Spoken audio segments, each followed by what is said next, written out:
Hello, everybody. Adam Parks here with another episode of Receivables Podcast. Today, I'm here with my new friend, Jodie Bedoya with eMatrix, who is joining me from Australia. I know a lot of you have seen successful companies that have developed their technology and processes in Australia and brought them to the US marketplace, including Indebted. And Jodie's looking to do very much the same thing, working for the major banks in Australia and now getting ready to enter the US marketplace, coming to RMAI for the first time in February. How you doing today, Jodie? Really excited to be here. Thanks, Adam. And I'm ready for the RMAI with my flats. Apparently, it's a little bit bigger than Australia over there, so a long way to walk, I believe, although we have deserts here.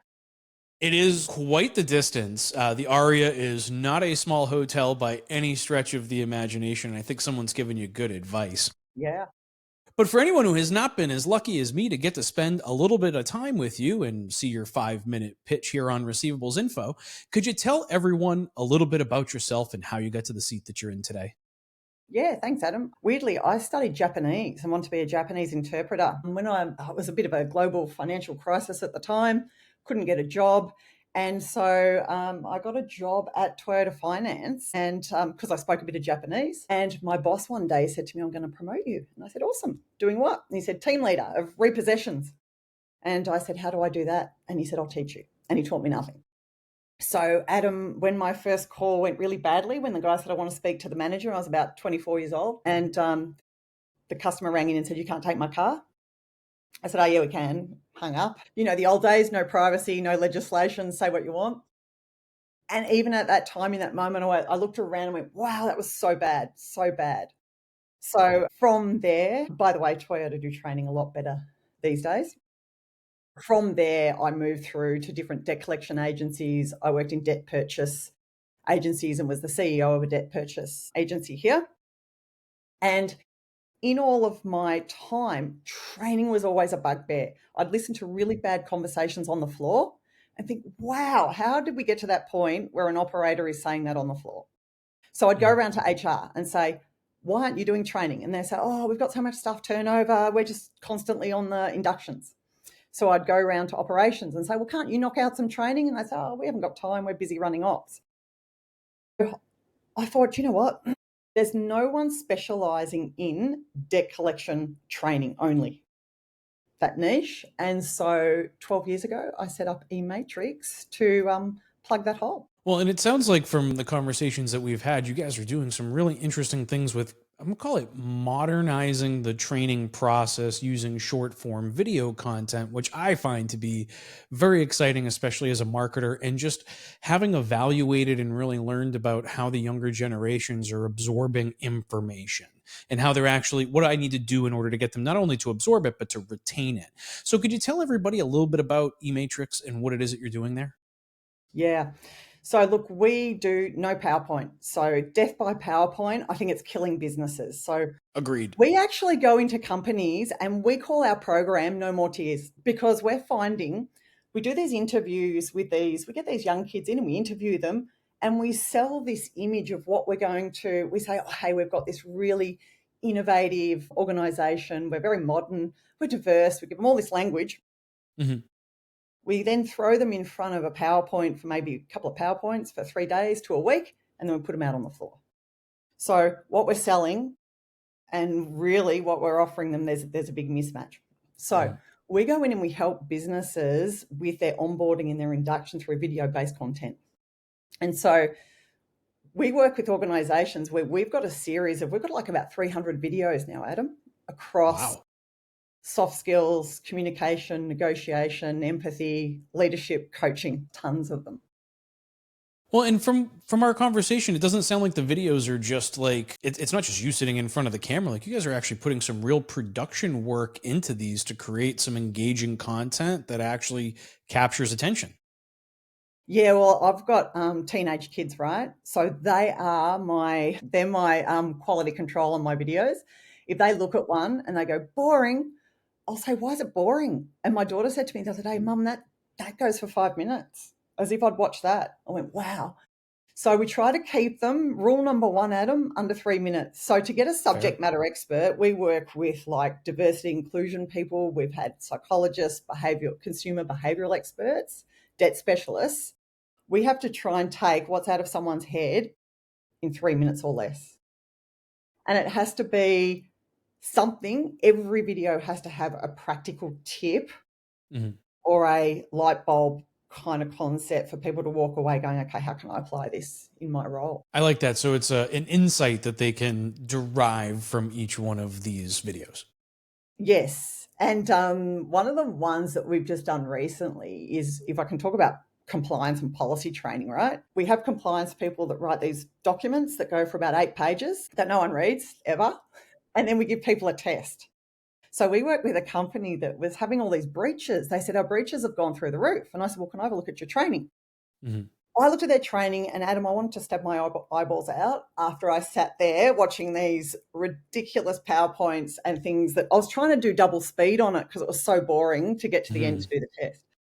So we've moved policy training into TikTok style videos. So we have a young TikTok, she's 18. She's the new employee asking the questions. We then cut to, and we film just on our phones, we film the compliance manager explaining what you can and can't do. And then we work with the business to do a little video. And that's how we're doing policy training now. I love that idea because I'm actually going through the process right now of rolling out new our updates to our policies and procedures for the beginning of 2025. And, we kind of slow roll it, right? It's like one policy a week and everybody's going through it and they have their opportunity to ask the questions and all of that. But how much is really being retained through the process, right? I mean, how much are they getting out of the documents? And I'm not even doing PowerPoint presentation, right? Like, we're providing the documentation and kind of working our way through it. But I feel like that video, that engagement, especially considering that I'm the oldest person in the organization, I think really starts to tell me that maybe I'm not doing it the right way. And I need to start looking at how to deploy some video technology to the same kind of process. Well, Adam, you raise a really good point. You're saying maybe you're too old, right? I'm over 50. I'm definitely too old. So I tap into the staff themselves. So what we do, we actually work with the client and we get the young people in the room and go, how would you do this on video? So we did one on dress code where people are getting a bit sloppy in their dress code coming back to work. They're starting to wear their sweatpants and things like that. So we did a nightclub scene where the staff were queued up outside the organisation and we had a bouncer there. And so whether they were in appropriate attire or not, the bouncer would let them into the workplace or not. And see, I love that. I think we have a little clip to show, don't we? We do. So yeah, check this out just to give you a quick snippet of how we did the dress code policy for this organisation.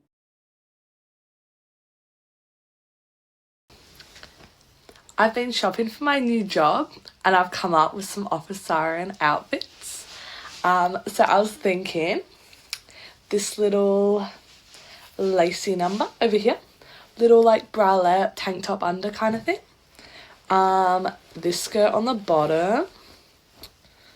I've also got one of these in like a more corporate kind of fabric, same length, same cut, but it's corporate, so I'm thinking that could be more appropriate with some black boots.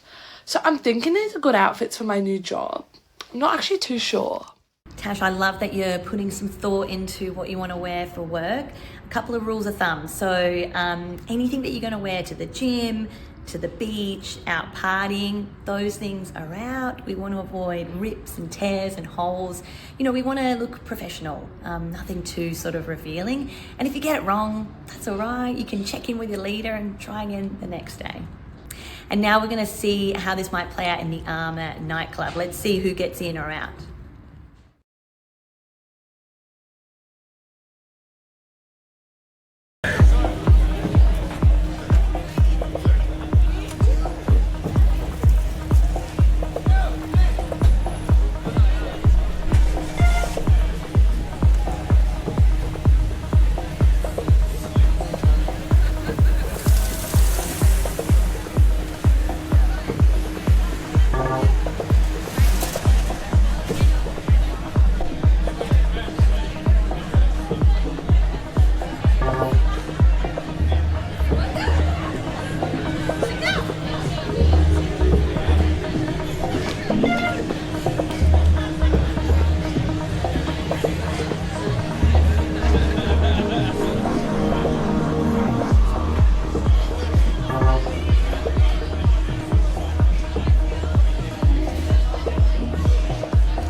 So I think the approach that you've taken here with the video is really impressive, right? It's a very different approach to just giving somebody a policy and expecting them to understand it. I think the illustrative points that are made here really drives it home and hits the target marketplace that you're actually trying to speak to, right? That target audience. Yes, and the second part that is the most important, we think it's not about being lazy in your delivery either and just putting a staff member in front of a video to watch. Mhm. The learning is always in the group discussion. So how our videos work, you can play one video, some of them can generate up to 30 minutes discussion. So we've got one, for example, on negative language, and we have 10 examples of negative language and how you can say it in a more productive way. So things like, oh, it's because you didn't pay on time, you have to pay a $25 overdue fee. That Mhm. whole thing is positioned in the negative. So we flip it around and show a more constructive way to say it. We then get everybody in the room, in the group, to workshop. How does that relate to a similar language that you would use where you're positioning something in the negative that you could flip to a more constructive way of saying? And so the key is the leaders. To me, it's less than just training, that's workshop, right? Like that's actually engaging with the people around you and in your organization to provide them with a practical application of what they're learning as they go. Yes. So what we do with organizations, there's such an assumption that team leaders know what they're doing. And we know they've been over promoted, right? When we're all flat out, we went, oh, who could be a team leader? Oh, he's pretty good. He's been here a year. He looks all right. He's pretty good on the phones. He can be a team leader. And then we'll just leave them to sink or swim. So one of the things we do is we do train the trainer with the leaders. Now, our view of the world is the best training you get is through the team leaders because they're operational, they can contextualize it, they know the business. Learning and development, they can't get across a whole organisation. They're spread too thin. So we train the leaders up to roll the content out. We have these little instructor guides and we tell them how to frame it, what questions to ask. And we actually have a train the trainer, which teaches them how to manage prickly staff when you're delivering this training. So, the negative Nelly, the person that wants to argue with you, the experienced person that's going to show you they're better than you. We've got tips for how to deal with all of those. See, it reminds me of an episode of The Office. And, do I was going to use them if I could license their stuff, I would use it across all the leadership training. Me too. It's always that storyline, right? But I kind of hear that same kind of challenge, right? Because no matter what office you walk into, you've got a lot of people playing the same roles. And maybe that's just the dynamic of human interaction, but you tend to find these same people no matter where you go. It's same, right? Which is why that whole series went worldwide, because everyone's worked in an office with idiots like that, right? And the bigger the sample, the more likely you are to find all of those characters existing in the same office space. Yeah. So a lot of it's around, for us, it's about training the leaders, because otherwise you don't get the uplift, you don't get consistency across the business. And it's also about keeping people motivated in the workplace. So training to us is equally, sometimes we think maybe we're just workplace motivators because we think that's what our training does. It's a good goal. Yeah. Right. Motivation is a tough one. And for those of you that have had a chance to review the TransUnion 2024 debt collection industry report, we talk about the difficulties that American debt collection companies are having in hiring new staff. 88% of organizations reported having trouble hiring. 81% reported having trouble retaining their staff, which increases the dependency on technology, self-service, in BPO services. So I think these opportunities to engage with those people and improve the job opportunity for individuals that want to participate, because without the empathy part of it, I feel like debt collection has always been viewed as like this churn and burn, call center environment, because it is kind of high pressure. It is fast paced. And I think it's got a negative connotation there. But if you start turning some of those negative things into positives and you start driving those conversations and providing an opportunity to not only understand, but to deploy empathy, I think it puts organizations in a new position to improve the opportunities to both recruit and retain. The people that are working there will feel less burn, right? Because they're having a more positive experience on the phone as well. It's not just about that consumer experience. We got to think about the collectors too. Yeah, you're spot on, Adam. I mean, it's particularly now, it's very much, it used to be when I was young, it was just if I got a job, great. Now it's Mhm. about, am I aligned to this organisation with my social views and all of these sort of things? So Sure. it's almost like we've got to sell to the staff member now as the employer, right? Hmm. Why you should come and work with us. And Adam, 2 points. One, you mentioned about recruiting or attracting good staff. Now, if your demographic is fairly young, one of the things that you can do, and we've done with an organisation here, we did videos of the CEO, and we did the dress code one that I spoke about, and we did a really cool one we called Street Talk, where we got one of their cool staff members. We planted 3 staff as, just people on the street, and our street talker went up and asked them what they thought of debt collectors. And so we put it out there where people go, oh, baseball bats, and you guys are terrible, and how do you sleep at night? And our street talker said, well, you look like a tradesman, or a builder. How would you go if you weren't paid? And you'd worked really hard for that money and someone hadn't paid you. And they said, oh, well, yeah, I'd need a debt collector then, wouldn't I? And so we did a street talk video. Now, those 3 videos we put on their private on a YouTube channel, and we send them now to new recruits before they start, so that they're getting a really good sense and a feel for the business before they even come in. So they feel like they've met the CEO. I think they want to know the dress code before they start, and a Yeah. little bit of fun on the street talk of debt collectors.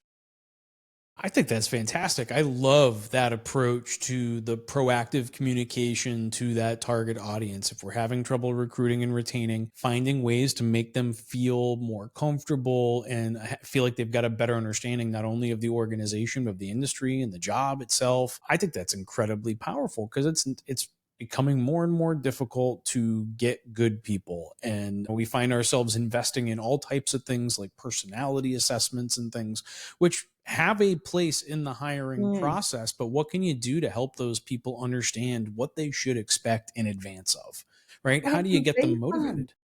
And if you can, like, we us take ourselves so seriously. And we did a job with one of the biggest banks here in Australia. And when we originally went to them, we've got videos on objection handling, and we did them in my kitchen.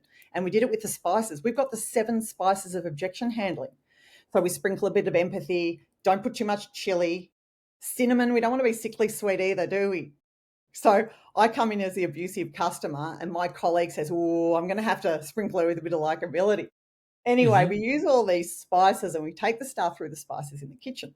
Now, when the bank's here, and we work with HSBC, we work with the Toyotas, the Hyundais, all the same brands, right?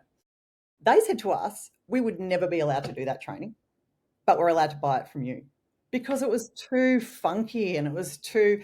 So when we go into businesses, they go, oh, you're the spice lady. We love your spices. Not too much chili, not too much cinnamon. And so it sticks. It's language that sticks in their head. I love it. And the one you mentioned on empathy, that's one of our biggest selling courses. People do not understand what empathy means, right? Agreed. It's not sympathy. It's not I'm sorry. Sorry is a weird one, right? Hmm. I'm collecting and you say, oh, I can't pay because my husband's died. And I say to you, oh, I'm so sorry, or my condolences, which is another weird word, right? We're socially conditioned to say, I'm sorry. Now, I don't know you. It's not my fault. And now it's awkward because you're going, oh, it's not, no, that's all right. But it's not, right? So there's this Yeah. whole awkward sorry thing that we go down what we call a sympathy rabbit hole. And so then I Mhm. feel sorry for you, which then makes it hard for me to ask you for the money. Mhm. Empathy is very different. Empathy is about acknowledging the customer with reflective listening. So what we train, and we have a very set kind of formula for this thing, it's around saying things like, Adam, that sounds really difficult. I can hear that's been challenging for you and your family. My role is to work through the best options to get the debt paid. Are you happy to go through those with me now? So what I've done is I've acknowledged with empathy what you're going through. I'm then using what we call a purpose statement or an intent statement. I'm explicitly telling you what my role is, because this is my bridge to take you over to problem solving. And then it's a 2-way conversation. I'm going to say, is that okay with you, Adam? Or how does that sound? I like that And one too. so empathy, and we give people different versions of it. And we go through every scenario. I've lost my job, my dog's died, I've got a terminal illness. We go through all of those, down to I've been on hold for 30 minutes or you guys suck. We go through all of those. because they all need empathy.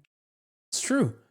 Well, you always need some level of engagement back to them, and you're dealing with people that are in a high stress situation and are feeling vulnerable. And I think, from our conversations, that's been one of those areas in our first discussion at ACA that really prompted me to want to get to know you was the whole statement around the vulnerability training and the focus on an understanding of how that consumer feels right now, what that consumer is experiencing. And for me, I've been spending more time in the debt relief space, which is the credit counseling and debt settlement and other areas from a relief standpoint, and trying to understand that bridge from debt collection and what those two worlds look like. And it's become more clear to me that a lot of these challenges, especially from a communication standpoint, stem from a misunderstanding or mishandling of somebody else's feeling of vulnerability. Talk to me a little bit about how you've addressed trying to help the collector understand the point of view of the consumer without becoming ineffective.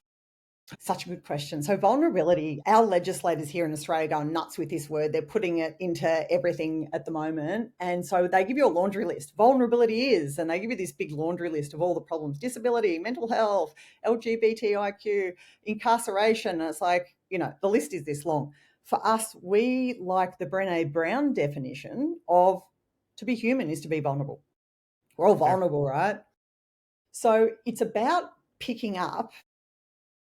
It's not, is a person vulnerable or aren't they? It's how vulnerable are they? And how is that vulnerability impacting them paying this bill or this account and their other debts? Because there's lots of people that are vulnerable that can still pay their bills. So sometimes someone might say, oh, I'm having some mental health issues at the moment. Well, there's lots of people that can still pay their bills, but there's lots that can't. So it's actually asking the question around, can you talk to me a little bit about how that's impacting you paying this and your other bills? And me asking those open questions to try and understand what's going on. Now, when we train vulnerability, the number one thing we start with is illiteracy. Mm-hmm. Stupid word, whoever wrote English gave that word, illiteracy, right? It's like dyslexia. Look how they spelt that word. Anyway, and lisp. Who gave lisp? Anyway, that's sidetracking like Adam. that. Ridiculous, the language we speak. But illiteracy. So in most OECD countries, so Australia, US, UK, illiteracy is sitting at about 50%. So what that means is, it doesn't mean that people can't completely not read and write. What it means is they're below the level of proficiency. So probably, I think you and I, Adam, were talking about probably 8th grade is that's about right. Yeah. And people say, but that's not possible. And I'm saying, yeah, but you're living in a corporate bubble. So you're leaving, anyone that is in a workplace, in a corporate America is probably can read and write. Yeah. So I would say a much higher probability, right? Yeah. Than other professions, landscaping, right? Like Correct. Different positions have different requirements. And so we judge others by our own standards. So we are missing these basic triggers that people were struggling to read and write. And there's some really basic things. I'll give you my top couple of tips. Once you hear this, you'll pick it up everywhere. So people that are struggling, so I often say in training, how do you know when you're talking to someone that they can't read and write? And they say they tell us. I said, no, they don't. Maybe one might say to you, hey, I can't read and write.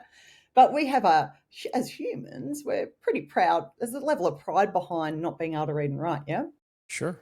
And sorry, Adam, just to give you context, a lot of the staff we train have these difficulties. Yes, English as a second language is a big piece, and, people from low socioeconomic demographics. But the biggest one is cognitive learning difficulties. So we're now talking ADHD, dyslexia, autism, processing disorders. That's where most of it comes from. So if you're talking to someone on the phone, some of the giveaways are, it's usually tech. They'll say things like, I don't have a printer and that. They say in that, I don't have a printer and that. I'm not good with the internet and that. So they start with that. Anything where they deflect about tech or IT, I don't have a phone. Number 2, they'll say, I haven't got my glasses. That's the number one. Anyone that says, I haven't got my glasses. Interesting. They'll say, how hard is that form to fill in? We miss that. If someone says to you, how hard is that form to fill in, they're actually saying, I struggle to read and write. And so I listened to a call, Adam, where the guy said, how hard is that form to fill in? And guess what the collector said? Oh, really easy. You just download it from www.adamparks.com and you fill it in.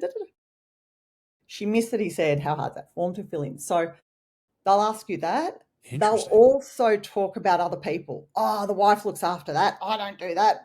And the fifth thing they do, they get really defensive. I'm not filling in your bullshit government form because I can't read and write. And we've just made it more difficult. That makes all the sense in the world. I've never considered those points to be it, but now that you say it, I can think about instances. I can think about 100 instances. And a lot of times it's, English is a second language type situations. And, my wife is here from Brazil. Her first language is Portuguese. And so just thinking about all of the different interactions with all of the people when they're struggling with language, right? And it's really interesting to think about it from that perspective and the level of vulnerability that can be overcome through that. I mean, you're talking about a significant amount of the population that struggles with ADHD and including myself, and other cognitive disorders, I guess you'd call them superpowers I like to use, but yeah. I think everybody's kind of got their own approach to it, but it's very interesting to identify the criteria by which to see that, right? You're teaching the collectors that are on the phone, like, here's the criteria, here's some of the specific action items you may witness or will witness, and here's what they're really trying to say. It's almost like becoming a translator for the conversation happening in front of you in your natural language. And it's actually then, how do you respond to that? And so we actually teach people to normalize it by saying, these forms can be tricky for people, or these government forms, you know what they're like. I know them like the back of my hand. I can give you a hand with that if you want. Or these. So it's actually downplaying it and normalizing that they are difficult or they're fiddly or whatever the language is going to be. But one thing we hear, and this is the tip I always give people, and the room goes silent when I train this. I go, here's a tip. If you have done this, I'd suggest don't do it again. Don't say to a customer, do you have a pen? Write that down. Everyone goes, oh, I say that. I say, look, what you can say to a customer is, did you want to make a note of that? Would you prefer a text message? Did you want an email? What's going to work for you? To say to someone, get a pen, write that down is actually pretty dumb to say that. Yeah, I'm probably the only guy I know that walks around with his own pen at all times, but me too. In my little red notebook. Same, I'm old school too, Adam. And the one thing I just want to highlight there, anyone that is interested in this topic and what we play in our training, and I played in my small business training as well, is the Richard Branson video on dyslexia.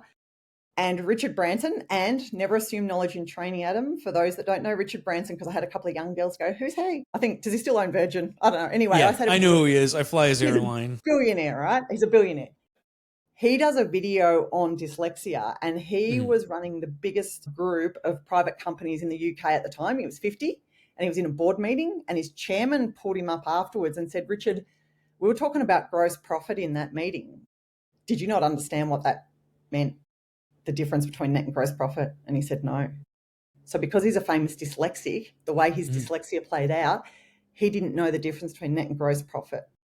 And so his chairman drew him a picture of the ocean, and he said, this is all your fish in the sea, that's your gross profit, and it's not till it's in your net and the fish go in the net that it's net profit. And he goes, oh. And he does a video on that, Adam, and I play that all the time to highlight you can't always pick people that are struggling to read and write.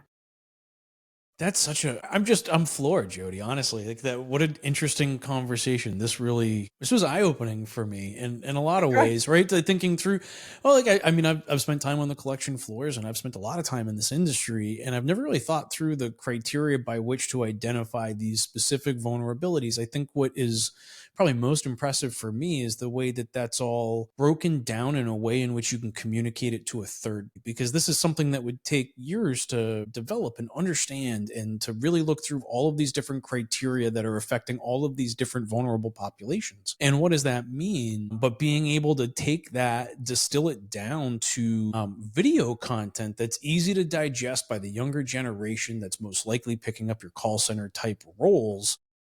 It feels like you're in the right place at the right time. I'm disappointed I won't get to see you in person at the RMAI miss show you. in a couple of weeks, but with a baby coming, you have to make It's the a right bit more decision exciting. sometimes. I will be back on the road for CRS and going forward this year. I'll be at a lot of the shows, so I'm sure we'll have an opportunity to chat. But really, thank you for coming on and having a chat with me today. This was incredible. This was very eye-opening.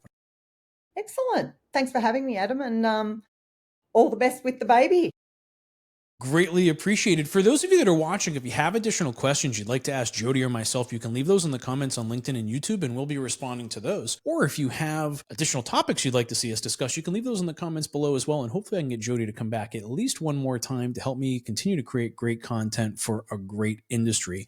If you haven't seen it yet, I also highly suggest you go check out Jodie's 5-minute pitch on the Receivables Info channel that I will link down below so that you can hear a little bit more about eMatrix and all the great stuff that Jodie's doing over there. But until next time, everybody, thank you so much for joining us. We really do appreciate your time and attention. Jodie, thank you so much for coming on again. I really do appreciate your insights. Likewise. Thank you.